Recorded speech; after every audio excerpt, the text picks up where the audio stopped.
My name is Marta Isles. I'm 28, and according to my ex-boyfriend, I was easily replaceable. He said it like he was reading the weather report. Calm, casual, bored. "You're a great girl, Marta," he told me, "but you're, kind of replaceable. I feel like I'm settling for now." That was the night I decided to make room for his upgrade. And months later, when he came crawling back, I realized something important. The market isn't as kind to people like him as he thought. I'm a union plumber in Denver. Not glamorous, not Instagram pretty, but solid. I've been in the trade since I was 19.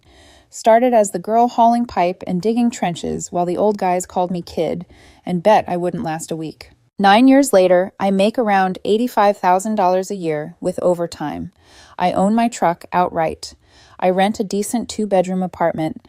I've got an emergency fund, a retirement account, and a nope, I'm not going broke for anyone savings cushion. My dad drilled it into me early. Save 20% of every paycheck. Don't finance stupid things. And never let someone into your bank accounts until there's a ring and a lawyer involved, kiddo. He wasn't bitter. He was cautious. His brother, my Uncle Tom, got wiped out in a divorce in the 90s. Lost his house, his retirement, even the fishing boat he'd saved years to buy. I watched a grown man cry in our garage the day he had to sell it. Every family dinner came with some version of, "Don't end up like Uncle Tom." I took that lesson and ran with it. The trade isn't pretty. I spend my days under houses, dealing with sewage, rusted pipes, and problems people pretend don't exist until the ceiling starts leaking. But there's something peaceful about it.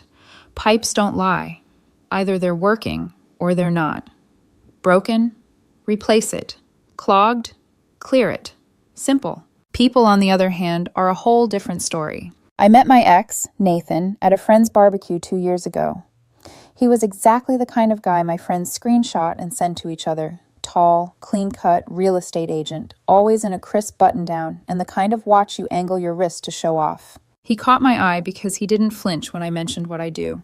"Plumbing is solid money," he said. "Nothing sexier than a woman who knows her way around a toolbox." I laughed, assuming he meant it. Looking back, it was probably just one of a dozen polished lines he used on women who had their lives more together than he did. He worked in real estate, the kind where every Instagram story is a selfie in an empty house with the caption "grinding" and a stack of money emojis. He seemed impressed when I mentioned I was saving for a duplex so I could live in one unit and rent out the other. "You're smart," he said. "Most people our age aren't thinking like that." He chased me a little. Texts, invites, good morning messages. Our first few months were easy. I took him to low-key breweries. He took me to mid-range steakhouses where the napkins were cloth, but the servers still called you guys. The physical chemistry was good. He loved that I wasn't drowning in debt. I loved that for once, I didn't feel like a project. He talked about his ex-girlfriends a lot. "They were all broke," he'd say with a smirk. "Couldn't keep a job, always between opportunities. I'm done with women who bring nothing to the table." I should have paid more attention to that. When someone talks about all their exes like they're trash, eventually you realize you're just waiting your turn. The first red flags were soft, almost gentle. "Babe, you could dress a little more polished," he'd say, straightening my jacket. "You have the body. Lean into it. It's a branding thing." "Or your apartment's kind of basic, don't you think? You should let me help you design it. Clients are going to come over one day when you have your own company." He'd compare me to other men he knew. Finance guys, tech bros, pharmaceutical sales reps. "Did you see Greg's new BMW?" he'd say while we rode in my paid-off truck. "His bonus paid for half of it. Sales money is crazy, right?" I'd shrug. "Yeah, and his student loans are, 6 figures?" Nathan would laugh it off, but the message was clear. Blue collar was fine for now, but not impressive. Not Instagram impressive. My life wasn't exciting by his standards. I worked long days, hit the gym when I could, played in a rec softball league sometimes, and spent weekends fixing up an old dirt bike in my friend's garage. I liked it that way. My life wasn't curated, but it was real. About 6 months ago, things changed. Nathan joined this entrepreneur mastermind group. $500 a month for a bunch of real estate agents, insurance salespeople, and life coaches to sit in a hotel conference room and hype each other up about leveling up and stepping into your highest self. He came back from those meetings different. He started talking about high-value people, settling, knowing your worth. He'd scroll through his phone, showing me influencers with leased cars and rented Airbnbs. This is the circle I need to be in, he'd say. People who think big. He started hanging out with a new crew, other agents, mortgage guys, investors, whose portfolios were mostly crypto and vibes. They'd go to expensive restaurants, split appetizers to pretend they weren't broke, and take 50 photos for one post. One of his new friends, Britt, was particularly poisonous. She was a 32-year-old agent who loved saying things like, "A man isn't a financial plan, but if he's not leveling you up, why is he there?" I noticed the way her eyes slid over me when Nathan introduced us. Work boots, flannel, minimal makeup. I was before in their world. They were always chasing after. The comments ramped up. "You should really go for your contractor's license," Nathan would say. "You're thinking too small. You could make so much more." "I am planning to," I'd answer. "I'm just not going into debt for it. I'm saving first, taking classes, doing it right." He'd sigh like I didn't get it. "It's not about playing safe, Marta. It's about vision, ambition." Translation: you're not making enough money to fit my aesthetic. Yet. 2 months ago, the distance set in. He was on his phone constantly, smiling at messages he never explained. Networking events turned into nights he wouldn't answer my calls. He stopped posting photos of us. Our couple pics vanished from his Instagram grid, replaced with solo shots and group photos with his success circle. One Wednesday, I came home from a 10-hour job in a 100-year-old house. I smelled like copper and flux and old water. Nathan was on my couch, staring at his phone, thumb moving in a constant scroll. "Hey," I said, dropping my tool bag. "How was your day?" "Fine," he muttered, not looking up. I showered, changed, came back. He still hadn't looked at me. "You want to grab dinner?" I asked.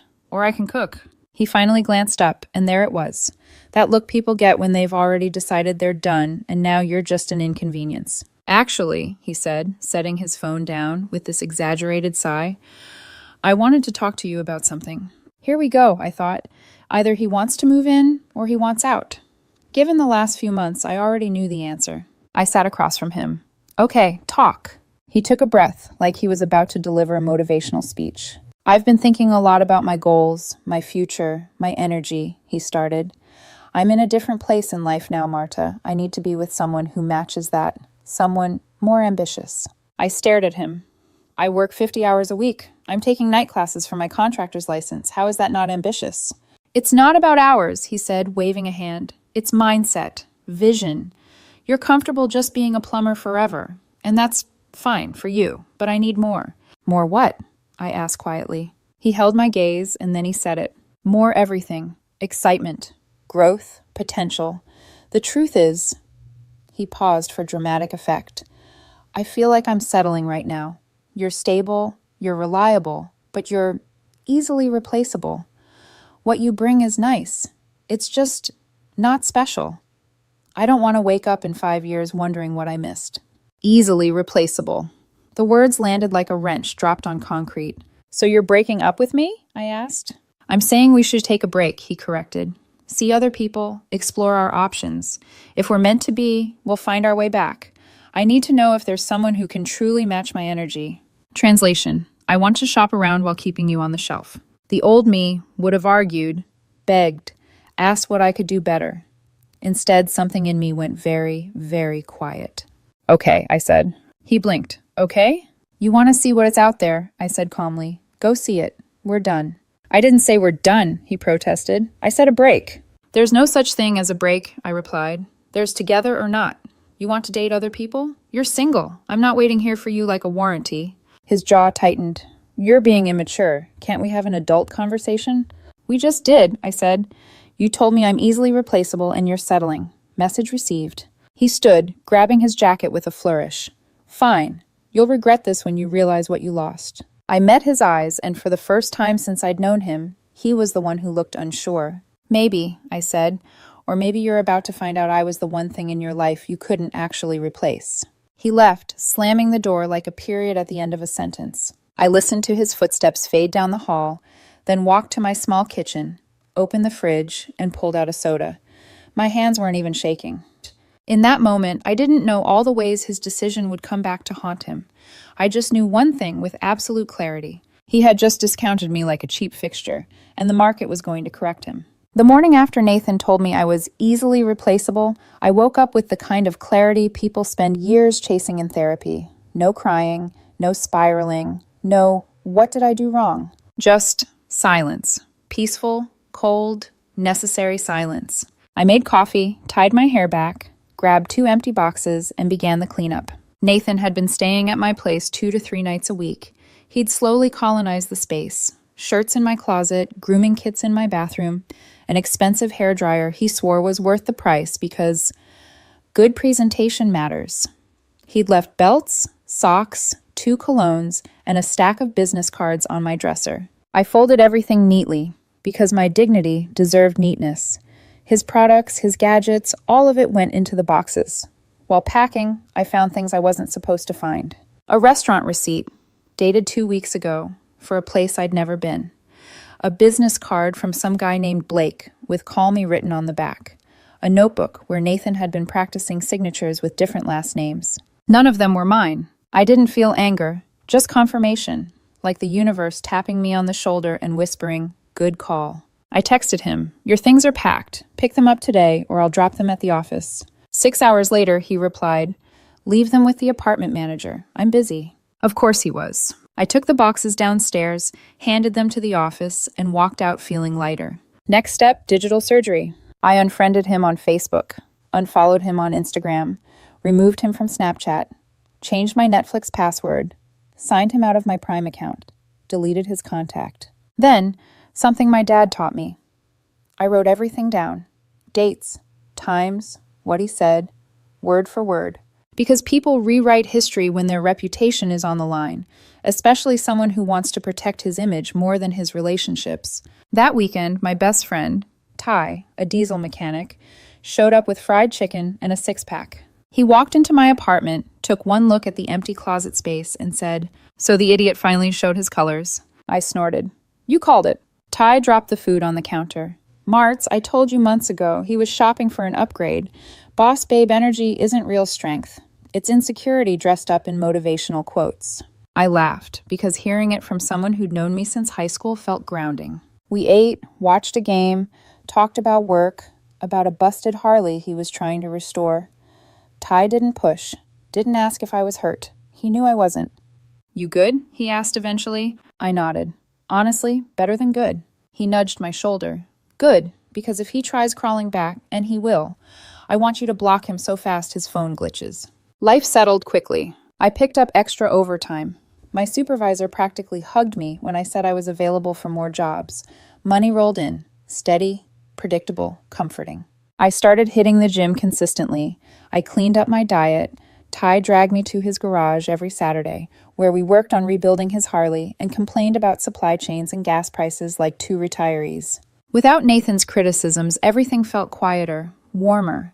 I hadn't realized how much mental noise he brought into my life until it was gone. Meanwhile, Nathan's social media turned into a theater production. Amy, Ty's girlfriend, kept tabs and sent me screenshots. There he was, at some overpriced steakhouse with his mastermind buddies, wine glasses raised like a pyramid scheme toast. Caption, "Surround yourself with people who elevate you."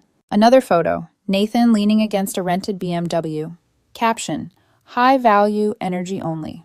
Ty texted, "Bro thinks he's in a music video." I laughed out loud. He was performing success, not living it. Mutual acquaintances fed me rumors, without me asking. "He told everyone you two split because you lacked ambition," one friend said. "He says he outgrew you," another said. Outgrew me? The man couldn't assemble IKEA furniture without a YouTube tutorial. But I didn't correct anyone. I didn't defend myself. Let people think what they wanted. The truth doesn't need public relations. 6 weeks after the breakup, the cracks appeared. Nathan posted a black screen on his story. "Be careful who you trust. Not everyone has your best interest at heart." 2 days later, real recognize real. Then, when the surface level people fade, notice who stays. Ty wrote, "Uh-oh, trouble in paradise." I didn't reply. I didn't need to. His curated lifestyle was collapsing. Amy sent a candid photo from another app. Nathan crying in his car. Caption, "The grass isn't greener. It's just more maintenance." There it was, the beginning of the unraveling. Then came the message that made the entire picture click. A guy named Kyle, someone I'd met once at a barbecue, DM'd me. Hey, sorry to message out of nowhere. I dated Nathan's friend group for a bit. Thought you should know. Nathan's been talking about you nonstop. He told people he regrets leaving. He's probably going to reach out soon. I stared at the message and felt nothing. Not satisfaction, not revenge, not anticipation. Just calm certainty. The market correction had begun, and I wasn't buying back in. Kyle's warning came on a Tuesday. Nathan's first attempt came on Friday. I posted a picture of two things that made me genuinely happy that day. The Harley engine Ty and I finally fixed, and a giant breakfast burrito the size of my forearm. Within an hour, Nathan liked the post, then liked another, then two more from months ago. Classic digital knocking. Hey, remember me? Notice me, please? I didn't respond. Didn't block him either. I didn't need to. His desperation was blocking itself. 2 days later, the message came. Nathan, hey, how have you been? I left it alone for 6 hours, then replied with a single word, good. He tried again. Nathan, I've been thinking about you. How's work? Me, busy. He paused before sending the line I knew was coming. I miss talking to you. I didn't answer. There was nothing to answer. But he wasn't done. On Wednesday, do you think we could grab coffee just to talk about what happened? I stared at the message for a long moment. Just to talk is breakup code for, I've tried my options. They didn't work. Please take me back so I can feel valuable again. I typed slowly, deliberately. No, you wanted to explore. Go explore. We're done. He called. I declined. He called again. I declined again. Then came the voicemail. Emotional, rambling, full of excuses. Friends pressured him. He made a mistake. He realized what he lost. He wasn't in the right mindset. He's grown. He's learned. I deleted the voicemail, blocked the number. The market correction was gaining speed. 2 weeks later, he escalated. I was doing laundry when there was a knock on my door. I looked through the peephole. Nathan, hair messy, no gel, dark circles under his eyes, sweats instead of tailored clothes. He looked like a motivational quote that stopped motivating. I opened the door but didn't step aside. What do you want? I asked. Marta, can we talk, please? His voice cracked at the end. We have nothing to talk about. He pushed a hand through his hair. I know I messed up. I haven't been okay. That's not my responsibility. He swallowed hard. I'm sorry. I'm so sorry. I didn't mean what I said. I was stupid. I was insecure. I let the wrong people influence me. You weren't influenced, I said calmly. You were exposed. He blinked. What? You didn't say anything in that breakup speech that wasn't already inside you. The mastermind group didn't change you. It just gave you permission to be who you already were. That's not fair, he whispered. Life's not fair, Nathan. Remember when you said I wasn't enough? That I was easily replaceable? I tilted my head. How's the replacement search going? His face collapsed. I was wrong. I was so wrong.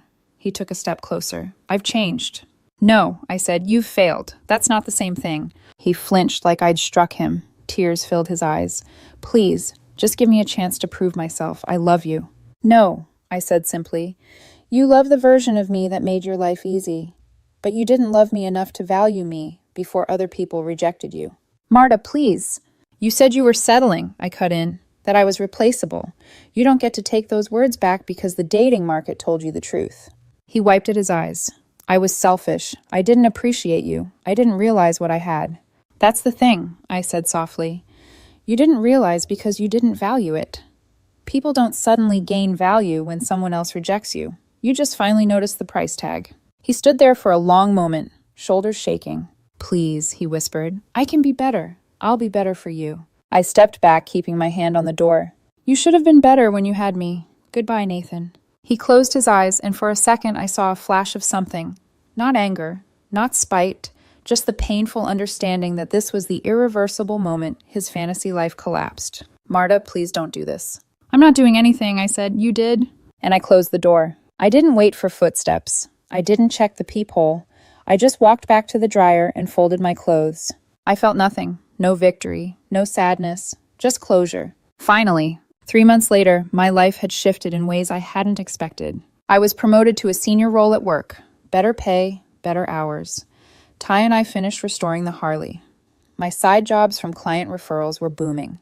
I drafted a business plan, researched financing, and even chosen a name for my future company. And somewhere in between all that, I met someone. Adrian. A dental hygienist with his own condo, no debt, a dry sense of humor, and no interest in fake wealth or flashy aesthetics. He asked me about my work because he genuinely thought plumbing was fascinating. He paid for his own meals. He didn't compare me to anyone. He didn't view me as a project or a stepping stone. He treated me like a partner, not a placeholder. The difference was night and day. 4 months after the breakup, Nathan sent one last email.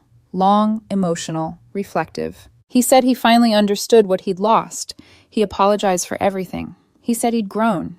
He wished me happiness. He said I deserved someone who valued me from the beginning. He didn't ask for another chance, not directly, but regret clung to every sentence. I read it once, then deleted it. No response. Because growth isn't about giving people access to you again. It's about choosing yourself with the same intensity you once chose them. 5 months later, I was happy. Not fake happy, not curated happy, just quietly, solidly, peacefully happy. My work life was thriving. My relationship with Adrian was steady and real. My future business was closer than ever. And most importantly, my self-worth no longer needed the approval of someone who once mistook stability for mediocrity. Nathan was wrong. I was never easily replaceable. He was. And unlike him, I upgraded my